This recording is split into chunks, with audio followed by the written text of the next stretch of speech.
Aujourd'hui, dans cette vidéo, je suis venu dans un site touristique de la Chine au niveau de Beijing, c'est-à-dire Pékin, afin de vous montrer l'un des sites touristiques le plus apprivoisé au niveau de la Chine ici, qui se fait voir et raconter le plus.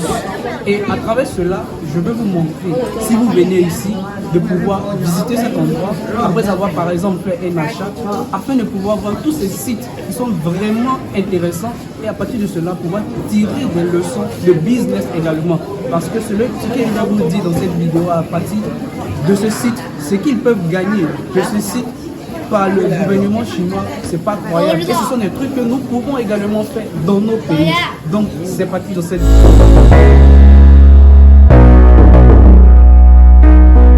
Si c'est ta première fois sur cette chaîne, mon nom c'est Loïc Amel Descend. Je suis étudiant en Chine et je te parle de business que j'ai eu à faire auparavant et de business que je fais actuellement. Et également, je te parle de d'autres thématiques. Dans cette thématique qui est aujourd'hui de vous faire visiter un site touristique de la Chine. Parce que qui dit faire le business parle également du tourisme. Donc, ce qui est fait au niveau de la Chine ici pourrait nous permettre également de faire pareil dans nos pays et gagner plus. La Chine, par exemple, a ce atout-là de pouvoir avoir une grande population. Et avec cette population seulement, elle arrive à pouvoir avoir beaucoup de personnes pour déjà faire la visite à l'intérieur de son pays. Donc, il n'y a tellement pas trop cette idée de vouloir tellement de personnes venir visiter. Parce que déjà, si on a plus d'1 milliard de personnes qui peuvent visiter tous les sites de son pays, on gagne déjà beaucoup, vous voyez. Et c'est ce que je veux vous faire comprendre à travers de cette vidéo, en vous montrant tous ces reliques, tous ces endroits qu'il y a au niveau de la Chine. Mais aujourd'hui, il s'agit de ce site qui est le Temple du Ciel. C'est un endroit au niveau de Pékin, au niveau de Beijing, qui est beaucoup visité au niveau de la Chine ici. Et aux alentours aujourd'hui, par exemple, nous allons pratiquement à plus de 10 000 personnes qui font une visite. Aujourd'hui, on est en plein mardi, en pleine semaine. Donc, imaginez si on est en plein week-end, combien de personnes viennent pour une visite. Et actuellement, ce sont les vacances ici en Chine. Donc, ça permet de pouvoir avoir beaucoup de personnes qui viennent ici pour pouvoir visiter. Et ça fait rentrer du cash. Et c'est là le business dont je vais vous parler au niveau de cette vidéo. Là, nous nous trouvons dans l'une des pièces de l'endroit en question, dans laquelle ils ont eu à placer des reliques. Comme vous pouvez le voir, toutes ces reliques que nous sommes en train de voir ici, afin de pouvoir donner un peu de curiosité à tous ces Chinois-là. Ils sont dans les pays, mais ils sont toujours curieux de pouvoir savoir et de pouvoir comprendre leur histoire. Et c'est ça également le problème avec nous dans nos pays. Nous avons tous ces genres de reliques dans nos pays. Mais pourquoi pas, avec l'esclavage qui a été fait, donc peu après nous essayons de pouvoir récupérer nos différentes reliques ancestrales, pouvoir les exposer nous-mêmes et faire vraiment valoir ce que nous avons dans nos pays. Nous en avons beaucoup de choses. Donc, je plébiscite déjà la volonté de nos gouvernements de pouvoir faire un grand tourisme, de pouvoir exposer toutes nos reliques. Mais il faut donner déjà l'envie à la population de s'intéresser à ça, de raconter nos histoires à travers ces genres de reliques, à travers ce genre de marbres et autres. Et c'est ça que les Chinois font ici et qui fait que les Chinois sont attachés à leur culture. Donc nous devons également faire passer ce message à chaque moment dans la tête de l'Africain pour qu'il puisse savoir qui il est à travers ces genres de sites touristiques qui à la fois permet à nos gouvernements de gagner de l'argent et permet à la population de gagner en connaissant eux-mêmes leur propre culture, leur propre histoire. Pour que demain, l'Ivoirien, demain, l'Africain puisse savoir qui il est et pouvoir se confronter aux Chinois. Alors là, nous nous retrouvons dans un autre compartiment en fait de l'endroit dont je vous ai parlé, c'est-à-dire le temple du ciel. Et c'est ce temple-là qui se trouve derrière moi actuellement. Et c'est ce que nous sommes venus visiter aujourd'hui.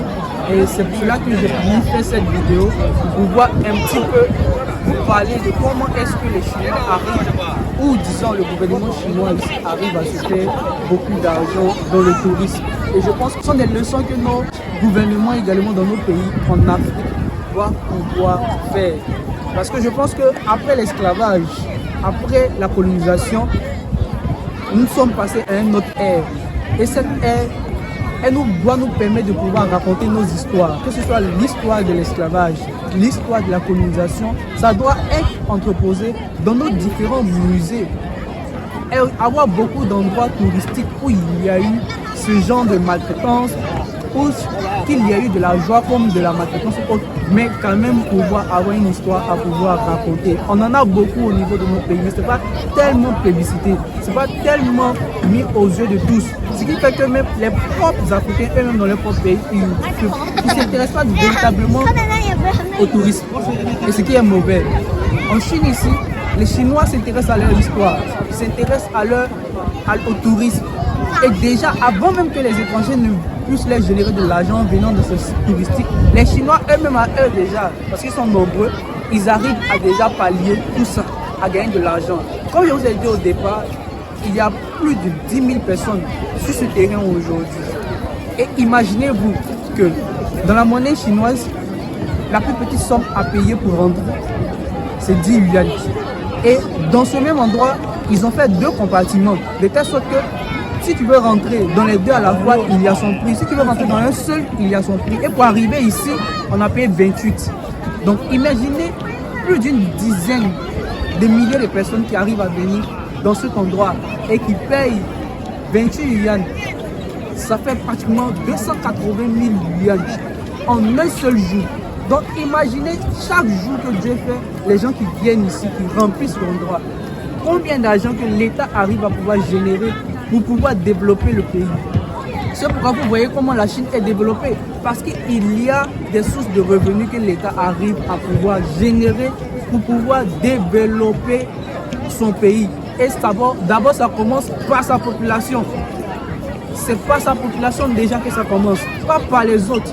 Les fonds ne viennent pas d'ailleurs. Le fait d'aller prendre l'argent à FMI, non, ça commence d'abord avec ceux qui vivent dans ce pays, déjà la Chine. Ça doit être la même chose avec nous, au niveau de l'Afrique. Dans nos pays, nous devons être d'abord les acteurs de nos économies. Regardez maintenant, on n'est pas que des Libanais qui sont à la tête de nos pouvoirs, à la tête de nos compagnies, à la tête des tontons. C'est parce que nous-mêmes ne sommes pas d'abord conscients de notre histoire. Si nous sommes d'abord conscients de notre histoire à travers des sites touristiques comme ce site que je suis en train de visiter, cela va peut-être enclencher quelque chose dans la réalité ou dans le cerveau de l'Africain. C'était un peu de ça que je voulais vous parler dans cette vidéo. Dites-moi en commentaire ce que vous avez pensé de cette vidéo, de cette thématique que j'ai eu à aborder qui est le tourisme dans cette vidéo. Dites-le moi en commentaire et je pense qu'on sera à une prochaine vidéo. Bye.